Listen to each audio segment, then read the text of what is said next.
అట్లా కాదు, రాకేష్ మాస్టర్ చనిపోవడానికి కారణంగా ఎవరు ముఖ్యమంటావు? కారణం అంటే నేను చెప్పిన కదా, లాస్ట్ డే ముందు ఇన్సిడెంట్ జరిగింది.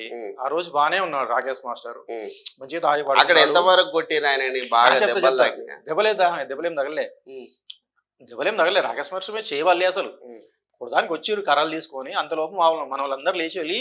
మరి ఎలా చనిపోయింది? ఏమైంది అంటే లాస్ట్ డే వరకు బానే ఉన్నాడు. ఆ రోజు కెమెరామెన్ సంతోష్ యాదవ్ అని అతని కారులో వెళ్ళారు, వైజాగ్ వెళ్ళారు. అక్కడ 1 డే స్టే చేశారు వాళ్ళు. ఆ రోజు పొద్దునే వెళ్ళారు, 10-10:30 ఆ టైంలో వాళ్ళు వెళ్ళిపోయారు. మేమున్నాం, నెక్స్ట్ డే బస్ బుక్ చేసుకున్నాము. సో వాళ్ళు వెళ్ళిపోయారు. మన లోకల్ బాయ్ నానితో వీడియోస్ చేశారు, అతనితో కలిసి డ్రింక్ చేశారంట. ఆ రోజు నైట్ వైజాగ్లో స్టే చేశారంట. ఆ రోజు నైట్ తెలియలేదు నాకు. నేను హైదరాబాద్ వచ్చాక నాకు సంతోష్ యాదవ్ ఫోన్ చేశాడు, కెమెరామెన్. ఏమని చెప్పాడంటే నాకు, సున్షిత్ ఇట్లా వైజాగ్లో రాకేష్ మాస్టర్ మొత్తం ఆగం చేసిండు సున్షిత్. హాస్పిటల్ తీసుకుపోయినాం కానీ ఒక గ్లూకోజం ఎక్కించిండ్రు, సెట్ అయిపోయిండు.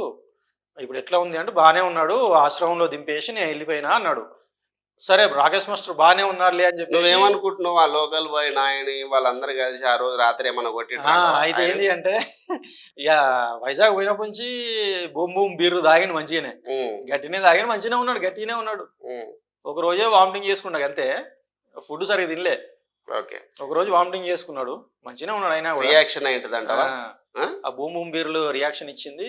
మరి ఆ వైజాగ్ లో ఏం తాగిండో తెలియదు నాకు, దాని వల్ల గట్టిగా తాగినట్టున్నాడు అక్కడ.